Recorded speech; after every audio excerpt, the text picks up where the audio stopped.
সুনন্দাদি, মানে রাজনৈতিকভাবে প্রচার চলছে বিভিন্ন কেন্দ্রে, সেই ছবি আমরা প্রতি মুহূর্তে তুলে ধরছি, কিন্তু 60 লক্ষের ভাগ্য এখনো ঝুলে রয়েছে। তারা জানেন না তারা আদতে ভোটটা দিতে পারবেন কিনা।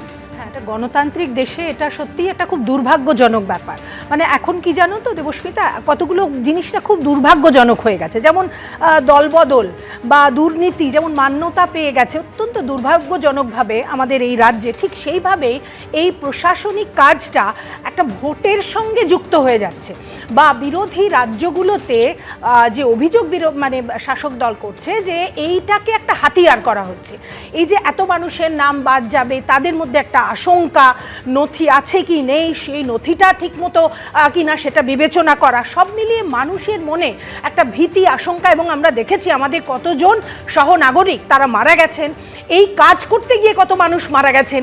এটা কি কাম্য? একটা স্বাধীন দেশে গণতান্ত্রিক প্রক্রিয়ায় এসআইআর হবে, এগুলো নতুন কিছু নয়, কিন্তু এত মানুষের হয়রানি কেন হবে? এটাই হচ্ছে আমার সাধারণ নাগরিক হিসেবে প্রশ্ন। এবং এই এতজন মানুষের যে নাম বাদ গেছে সেটা তো একটা জিনিস, আর বিচারাধীনের মধ্যেও তারা নিষ্পত্তি করে চলেছেন, ভালো কথা, কিন্তু যাদেরটা নিষ্পত্তি হবে না তারা কি করবে? তারা তো ভোট দিতে পারবে না। তাহলে এই এত বড় একটা দেশে গণতান্ত্রিক উপায়ে ভোট হবে, কেন তাদের নামটা বাদ যাচ্ছে? আবার একটা ট্রাইব্যুনালে গিয়ে তারা ফিরে আসতে পারবে কিনা? সব মিলিয়ে কিন্তু ভীষণ কমপ্লিকেশন। এটা কাম্য ছিল না আমাদের দেশে। একটা লার্জেস্ট ডেমোক্রেসি পৃথিবীর মধ্যে আমরা, সেখানে ভোট প্রক্রিয়াটা এতদিন ধরে সুন্দরভাবে একদম আমাদের আশা যে এই প্রক্রিয়া একেবারে সঠিকভাবে হবে, কারণ সুপ্রিম কোর্ট নজরদারি করছে। আমরা প্রত্যেকেই আশাবাদী যে বৈধ ভোটাররা তারা ভোটটা দিতে পারবেন, কিন্তু এই যে সাপ্লিমেন্টারি লিস্ট তা নিয়ে শাসক বিরোধী তরজা একেবারে চরমে পৌঁছেছেন। কে কি বলেছেন একবার শোনাবো আপনাদের। আপনারা দেখেছেন গত পরশু দুদিন আগে কলকাতা হাইকোর্ট অবসরপ্রাপ্ত বিচারপতিদের দিয়ে ট্রাইব্যুনাল বানিয়ে দিয়েছে। তাই সোমবার প্রকাশিত সাপ্লিমেন্ট চার্জশিটে অ্যাডজুডিকেট হিসেবে যাদের নাম বাতিল হবে তারাও কিন্তু ট্রাইব্যুনালে আবেদন করতে পারবেন। আমি অনুরোধ করব সকলকে মমতা ব্যানার্জির উস্কানিতে বা কামরুজ্জামানদের উস্কানিতে বা হুমায়ুন কবিরদের উস্কানিতে ফাঁদে কেউ পা দেবেন না। পশ্চিমবঙ্গে শান্তি বজায় রাখুন। যদি মনে করেন আমার সঙ্গে বিচার বিভাগ থেকে নিযুক্ত লোকেরা অন্যায় করেছে, আমার নাম সাপ্লিমেন্ট চার্জশিটে আসা উচিত ছিল, তার জন্যই কিন্তু মহামান্য আদালত ট্রাইব্যুনাল বানিয়ে দিয়েছে।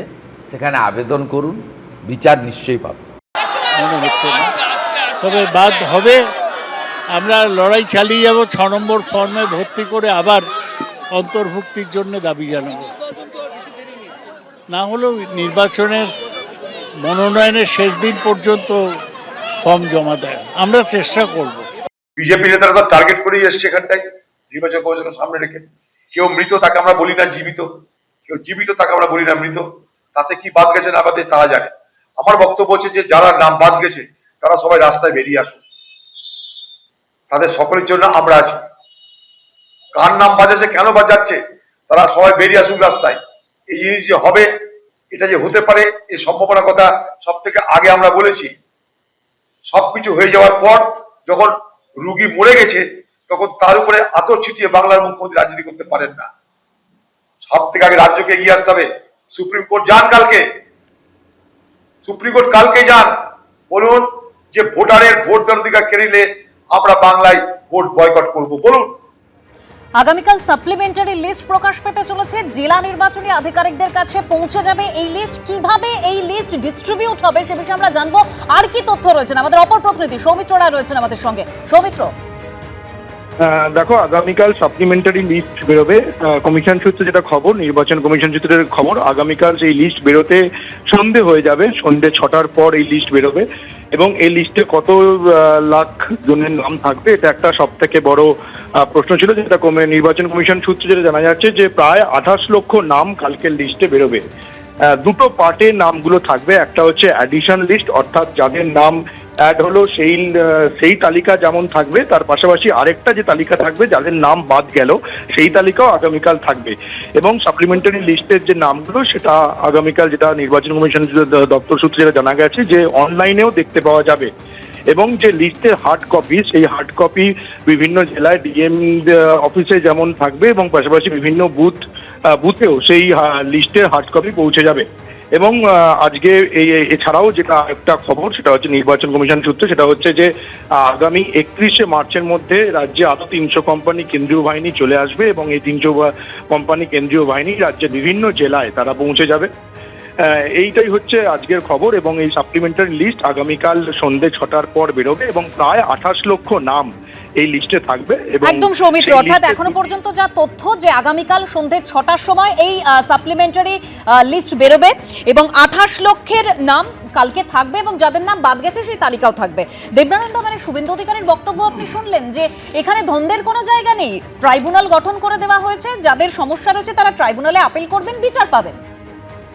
রবীন্দ্রনাথ তার অভয় কাব্যে কবিতা এক জায়গায় লিখছেন, দেবতা রাক্ষস নয় মেলি মৃত্যুগ্রাস, প্রবঞ্চনা করে তুমি দেখাইছো ত্রাস।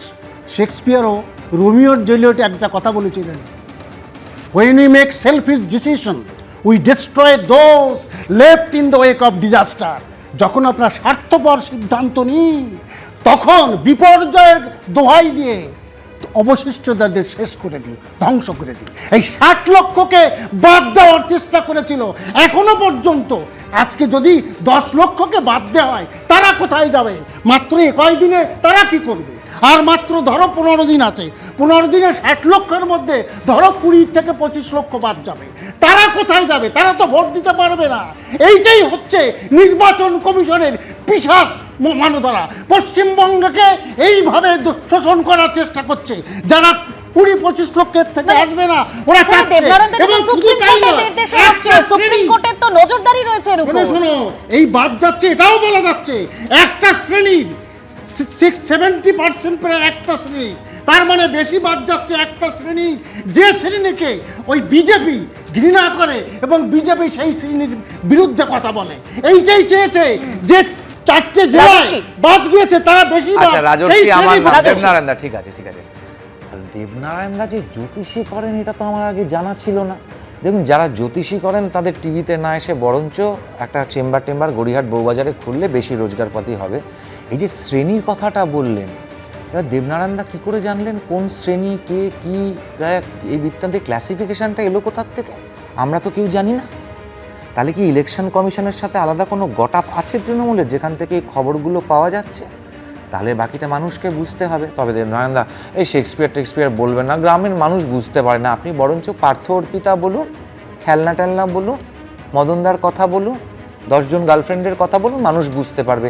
শেক্সপিয়ারের রোমিও জুলিয়েট রোমিও জুলিয়েট বুঝতে পারবে না। বাংলা না আপনি কেন বহিরাগত রোমিও জুলিয়েটের কথা বলছেন? বাংলার আপন পার্থ অর্পিতা আছে, বাংলার আপন পার্থ অর্পিতা আছে, তার কথা বলুন। কোথাকার কোন বহিরাগত রোমিও জুলিয়েট তাদের কথা বলছেন আপনি? এই সমস্ত রোমিও জুলিয়েট বলবেন না, মানুষ বুঝবে না। পার্থ অর্পিতার কথা বলুন। আর পয়েন্টটাই আছে তো, পার্থ অর্পিতা পয়েন্ট নয়, পার্থ অর্পিতা পয়েন্ট নয়, আগে তলে 52 কোটি পয়েন্ট নয়।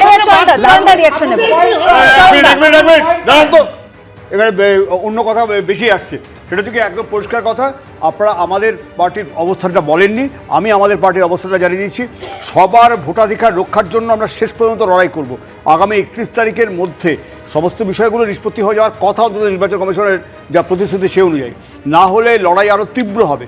যাদের নাম বাদ গেছে কোনো গল্প কথা আমরা বলছি না, যাদের নাম বাদ গেছে এখন পর্যন্ত সংবাদ মাধ্যমে যেটুকু উঠে এসেছে গ্রাউন্ড জিরো রিপোর্ট এবং নির্বাচন কমিশনের সঙ্গে নিয়মিত যোগাযোগ রাখার ফলে সংবাদ মাধ্যমে যে রিপোর্ট এসে রয়েছে তাতে দেবনারায়ণ দা নির্দিষ্ট কিছু তথ্য দিলেন না বটে, কিন্তু আমরা যা দেখতে পেয়েছি একটা নির্দিষ্ট সম্প্রদায়কে লক্ষ্য করেই এই নাম বাদ দেওয়ার প্রবণতা রয়েছে। আজকেও আমাদের কিছু অপ্রীতিকর ঘটনার মুখোমুখি হতে হচ্ছে সকালবেলাতে।